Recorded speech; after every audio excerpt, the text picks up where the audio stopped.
Hi there. Tina Barney was born into wealth and lives in Rhode Island. She has spent her life photographing the affluent lives of New England society and the residents of the Upper East Side. These people are her tribe, and she photographs them as an insider.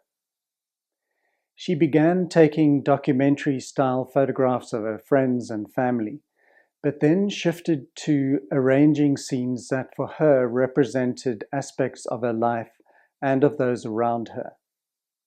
Sometimes she even includes herself in the pictures. One can't describe her viewpoint as critical, but I feel she's bringing a perceptive vision to her work, as if simultaneously appreciating and dissecting the society that surrounds her. One feels a sense of participation as well as detachment, which creates a tension, leaving viewers feeling uneasy. I would go back for years to the same situations, the same houses. I only would bother each subject, each family once a year. I wanted to monumentalize that woman because I thought she was beautiful. I brought my camera down low to make it look as if it was going up at her. Put the beach bowl there, put the cookie tin there, and learn these things also from my mother, who was an interior decorator, and would say that you should have different heights of furniture in your room to make the eye sort of bounce around and excite the eye. Also, again, Dutch 17th century painting has always been on my mind, and of course their devices of doing things like that are just too good to pass up. This kind of thing, these are the little things that just melt me. These are the things that make me choose the picture almost. I mean, granted, everything else has to be perfect. This little curve, like in a violin, she did that. I didn't change it. She says that she doesn't think about the broader context of wealth and status in her work, but many critics and observers see this dimension as central to the significance of these photographs. For her, the dominant themes in her work are about family and the transmission of traditions and rituals from generation to generation. These ideas certainly appear in her work, but the constant presence of wealth is without doubt a conspicuous communication.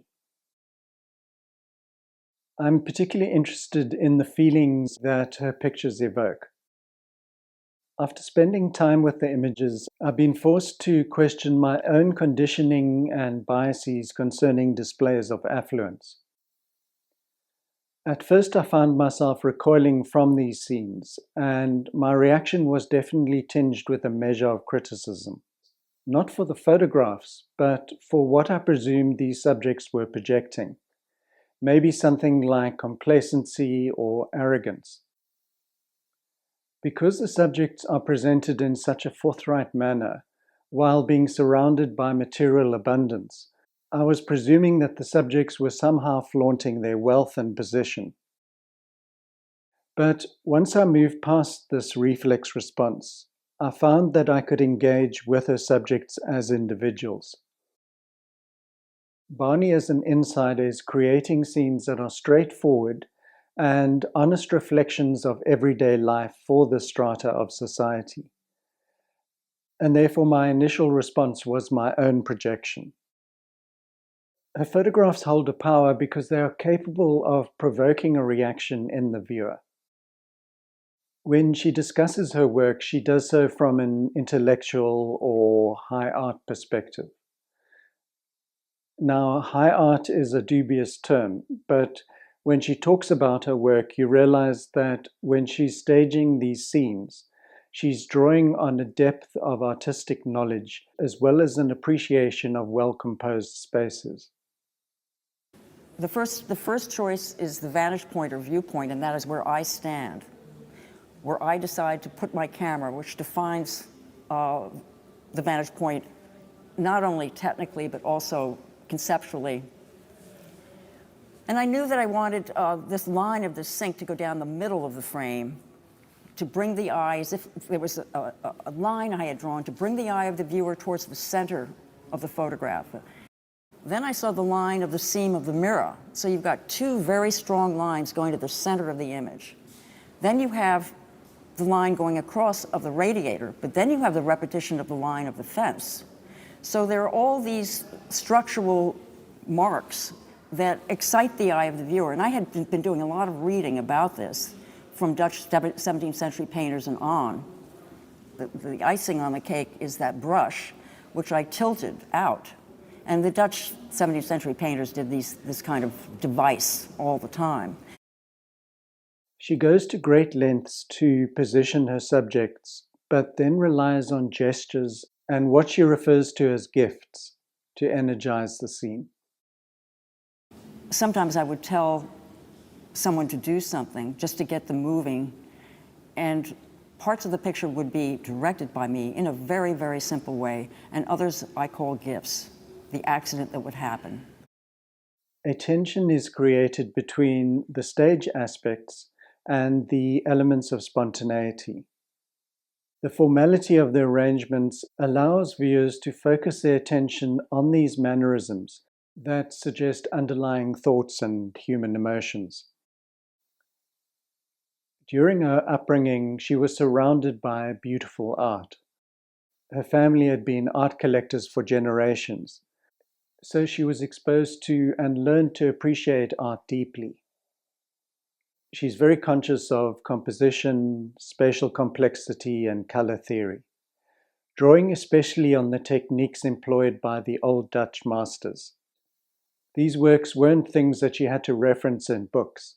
These original works were right next to her in her living room while she was hanging out on the couch as a kid daydreaming. Some of her images appear loose and almost snapshotish, but when you spend time with them, their complexity emerges. This shot was taken at her sister's wedding. I don't know that Jill's going to get up from that chair. I yelled to my half-brother Paul, who's sitting in the chair, look at Jill, and Andrea, her back is to me. And I learned from theater, you don't want the back to the audience, so I quickly yelled, Andrea, turn to the left. The part of the photograph I love the most, of course, is Jill. She's the star. And the gesture of her getting up from that chair was so beautiful. Not only her profile, but the designer dress, the transparency of the dress, the bag that's sort of clutched between her legs like a little nest, and the fact that the flowers are going through her hair. Her sister's outfit and the girl's hair in the foreground matches the color of the wood paneling in the background. If you look at the angel behind her sister, the dress and the way that the hands are being cradled create an echo. The angel's head is surrounded by a halo, while her sister's hat and the surrounding flowers create a similar shape. The strong hand gestures of the seated man as well as the sister are repeated in the Picasso painting. The framed picture on the right displays 3 apples, and this mirrors the 3 people in the foreground. Their eye lines point to the left, and the sister's upward movement directs our attention to an unknown focal point outside the frame. The 3 heads, together with Picasso's portrait, creates a very neat circle. It's not that she planned all of these links during the hurried moments when she took the picture. But firstly, she was able to recognize their presence during the editing phase. One also has no idea how many of these links are being detected unconsciously. So my guess is that the greater one's visual education, the higher the probability of these correlations occurring. That's an awful lot to get in one frame, in one photograph. When I get the 4x5 contact back, I know immediately this is a winner. There's something very rewarding and exciting about having the ability to really look hard. And I always say, there is no way you can really stare at somebody as close as you do as when you photograph. You get the opportunity to really look at something in a way that you can't do in real life. In the shot, a 14-year-old is applying lipstick while her mother looks on. This is a good example of the transmission of ritual and the coming of age. The mother's body language is tight and closed off, and she has a coiffed, don't mess up my hair look, while the daughter is loose, at ease with herself and full of potential. Notice the cane to the right of the mother. It's probably not hers, but it emphasizes aging. The composition breaks the frame into 5 vertical panels, which further emphasizes the separation between the generations. Barney uses a 4x5 view camera and was one of the first photographers to display her photographs as large-scale prints. The rich depth of detail adds to the sense of luxury and abundance. But for me, her subjects feel a little uncomfortable within these expensive surroundings. I feel that I should help them out and make the spaces more lived in. Maybe by adding a few empty pizza boxes or beer bottles, it would loosen things up a little. She says that she cares deeply for the people that she photographs and has great appreciation for the life that she was born into. I'm returning again to the responses that viewers have to her work. There's something almost shocking about the ordinariness of the lives within these pristine environments. Perhaps feelings of emptiness and isolation become amplified when one recognizes these emotions in subjects who theoretically have everything. The truism that money doesn't buy you happiness, for me, becomes an important sub-theme of this work. Barney shows us the trappings of wealth and ease, but then we are confronted by the limitations of the human condition. These pictures may become unnerving to some viewers because they rob them of the illusion that by getting more stuff, happiness will be achieved. Within the broad photographic social documentary domain, Barney's work is striking because she's focused on the lives of the wealthy. Ever since Jacob Riis, Lewis Hine, and the Farm Security Administration project, we've been flooded by pictures of people living in dire circumstances. Photojournalism and documentary photography have always been associated with the concern for the less fortunate. The act of revealing these aspects of society is somehow accepted as being virtuous.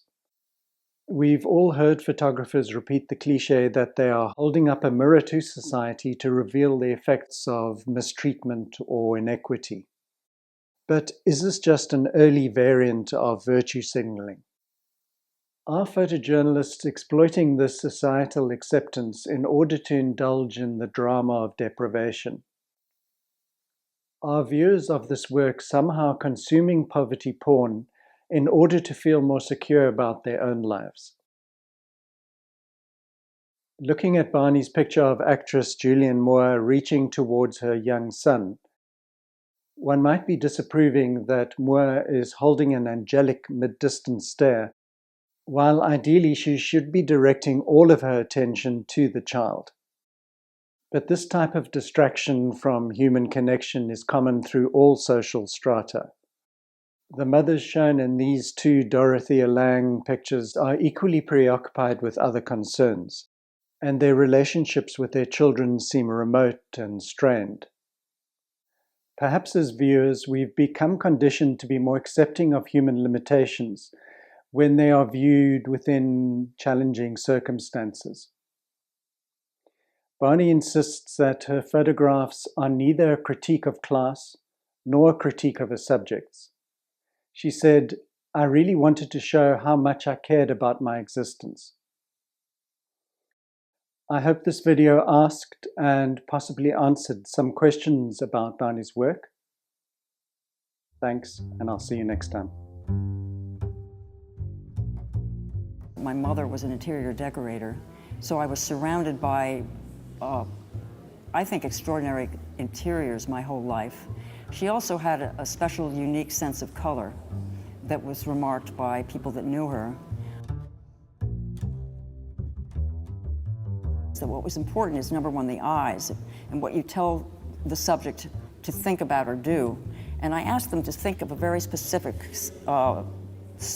narrative or situation, because otherwise you start daydreaming. And you could see when someone's daydreaming and getting bored. And I sort of feel as if I've done my kind of job. I've done all I can do